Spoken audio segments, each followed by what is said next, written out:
مخاطبین از رسانه پشت پرده. ماجرای فیلم استاندار سابق یادتونه یعنی تیم میگه که منم داشمی های گلزار جابجا. درود به مخاطبین عزیز، بنده امین فردین خوشحالم که به همراه تیمم بار دیگه با یک برنامه پشت پرده دیگه با شما هستیم. امیدوارم که هر کجا این کره خاکی که هستید و صدا و تصویر من رو میبینید و میشنوید حال دلتون خوب باشه، جیبتون پرپول باشه، سالم و سر حال باشید و کانال یوتیوبی برنامه پشت پرده رو هم سابسکرایب کرده باشید. برخلاف برنامه قبلی رسانه پشت پرده که خیلی میپرداختیم به سلبریتی‌های داخل ایران، حالا میخوایم به یک سلبریتی ایرانی خارج از کشور بپردازیم. همونجوری که در تیتر برنامه دید، در خصوص افشای پشت پرده ماجرای جدایی سام اصغری از همسرش خانم بریتنی، یکی از خواننده‌های مشهور امریکایی، میخوایم بپردازیم که این 2-3 روز گذشته حسابی در صدر اخبار قرار گرفته و خیلی وایرال شده و خیلی دنبال پشت پرده این اتفاقن که اصلا چی شد. سام این بچه خوشگله جدا شد از بریتنی و علت چی بوده، دلیل چی بوده. حرف و حدیث هم زیاد بود که آقا بریتنی خیانت کرده، یه عده میگفتن سام خیانت کرده و خلاص امروز با یه سری جزئیات با شما هست. یه سری اطلاعات من از نزدیکان سام گرفتم. البته جزئیات دقیق رو معمولا هیچ کسی نمیدونه، یعنی هر کسی بیاد ادعا بکنه بگه آقا ما فلان موضوع رو جزئیاتش رو میدونیم و اینا، نه. یعنی من دیدم میشه از این رسانه‌های خارج از کشور همچین با دیتیل صحبت می‌کنن، پشمای من ریخته بود. what the fuck چی میزنید؟ اما خب اول یه رزومه بدم راجع به این سام اصغری و خانم بریتنی که سام اصغری 29 سالشه، خانم بریتنی 41 سالشه و یکی از خواننده‌های مشهور و به نام امریکایی، رکورد فروش آلبوم، رکورد فروش عطر، نمیدونم جایزه گرمی، جایزه نمیدونم خواننده پاپ، همه چیز رو خانم بریتنی درو کرده و توی رزومه ازدواجی خودش 3 ازدواج رو به ثبت رسونده و 2 تا هم فرزند داره که سال 2016 در جریان ضبط یک موزیک ویدیو گویا این سامو اونجا رفته بود مدل و رقصنده باشه و اونجا خوشش میاد از سام و همونجا دیگه سام هم ایرانی بازی در میاره و میکوبه و مخه رو میزنه و رابطه ادامه پیدا میکنه. اما این خانم بریتنی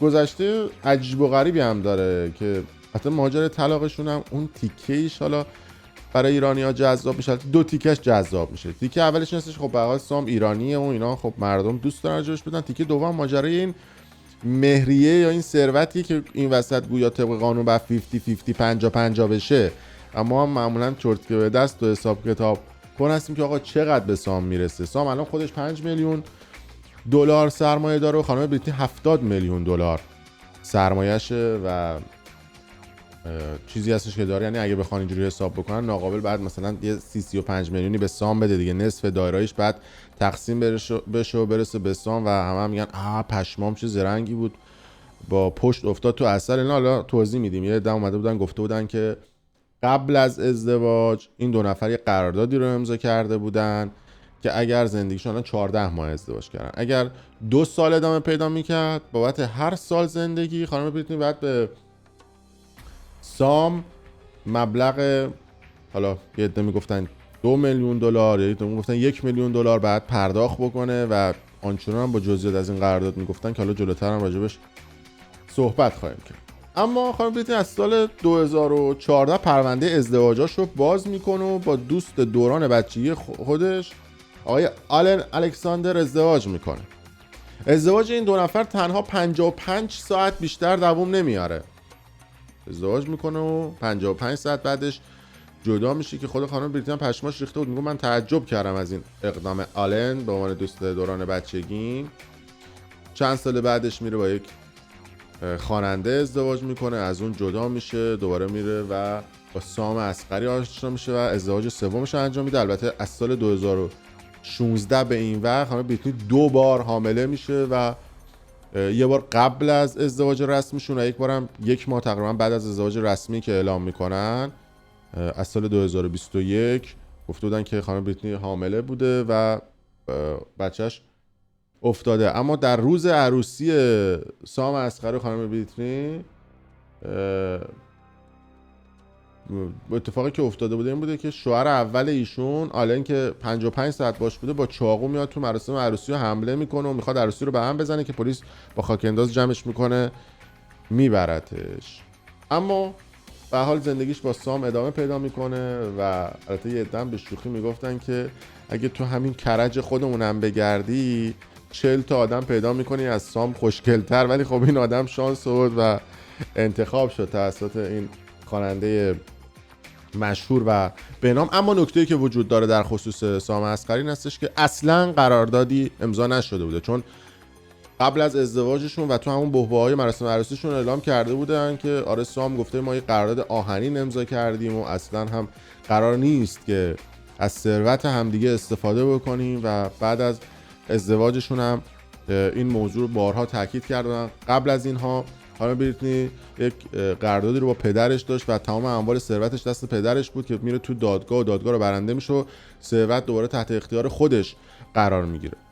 اما این ماجرا ادامه پیدا میکنه و در حال حاضر گفته شده که درخواست طلاق از سمت سام بوده و حتی یک عکس هم منتشر شده بود که این جنجال ها رو بیشتر کرد.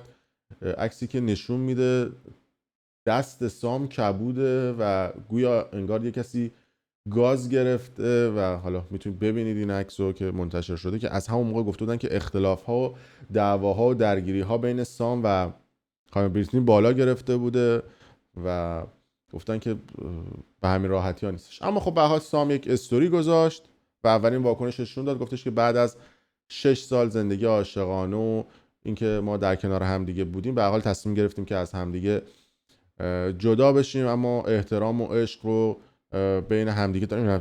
پشمام ریخته احترام و عشق من نمیدونم، خلاصه همیشه باقی بینمون خواهد موند. اما اون چیزی که مشخصش هستش این هستش که ما نمیتونیم جلوی حالا مثلا رسانه ها و سوشیال مدیا اینا رو بگیریم و خواهش میکنم که نسبت به این قضیه مهربان‌تر برخورد بکنن. یعنی ببینید تفکر آدمایی که توی امریکا زندگی میکنن با سلبریتی‌ها و خواننده‌ها و بازیگرای توی ایران، اونا میگن آقا رسانه‌ها به این قضیه بپردازن اما مهربون بپردازن، ما نمیتونیم جلوشون رو بگیریم. اما توی ایران میگن آبروی مومن، امام، انقلاب، اسلام یه به خطر میفته، چرا راجع به این قضیه صحبت میکنید؟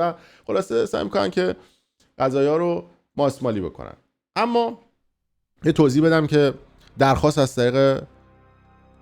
درخواست طلاق از طریق سام عسقری بوده. یه وکیل ایرانی داره و گویا سام عسقری درخواست پول توی دادگاه رو کرده و گفته که من غرامت میخوام و میدونید که وقتی ازدواج رسمی میکنه توی امریکا اموالتون نصف خواهد شد، اما گویا چون زندگی مشترکشون طولانی نبوده 1%، حالا من قوانین امریکا رو نمیدونم، این قضیه کم خواهد شده. اما اون چیزی که مشخص بوده و شنیده حکایت از این داره که بریتنی بارها به سام عسقری خیانت کرده بوده. یک بار با مربی اسبش گویا رابطه داشته و یک بار هم با فیلمبردارش و حتی یک بار نه چند بار هم با خلبان هواپیمای خصوصیش ارتباط داشته و به سام خیانت کرده بوده که سام متوجه شده بوده این قضیه رو و بارها بریتنی رو هم قبل از ازدواج هم بعد از ازدواجش بخشیده بوده. اما اون چیزی که مشخص بوده میگفتن که سام بسیار شرایط روحی بدی داشته و مادرش و خواهرش که پرستار هستن به سام گفته بودن که بعد این زندگی رو پایان بدی و یک وکیل ایرانی کارکشته رو گرفته بودن و اون شخص الان داره کارهای طلاق سام رو انجام میده و این که میگن قرارداد نمونه زمان مشخص میکنه که آیا قراردادی بوده برای این که این پولا نصف بشه یا نه، زمان مشخص میکنه.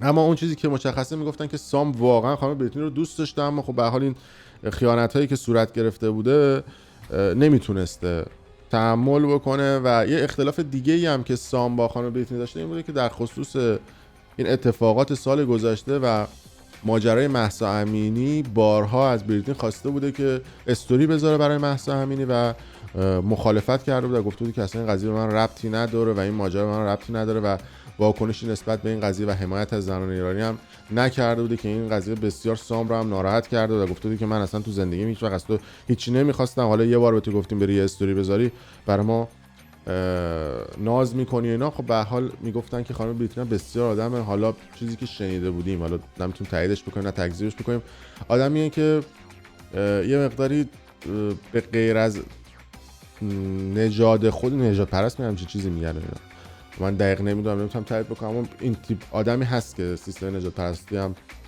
داشته باشه و این درونش هست و حالا خبرایی بوده که اومده بیرون. حالا سام هم رفته توی دادگاه درخواست داده، گفته که بعد حق منو بدی و در میاد به زودی این خبرش و اینکه حالا گفته بودن که نه اینجوری نیست و قرارداد امضا نکردن و اینا، نه اینا همش سرش گرده و منتظرش باشید ببینید که چه پول کلفتی هم از خانم بریتنی خواهد گرفت. مرسی تا این لحظه با ما بودید. مقدارم گفتیم که پاپاراتزی گونه نسبت به سوژه‌های خارجی هم به شما بگیم. چاکریم.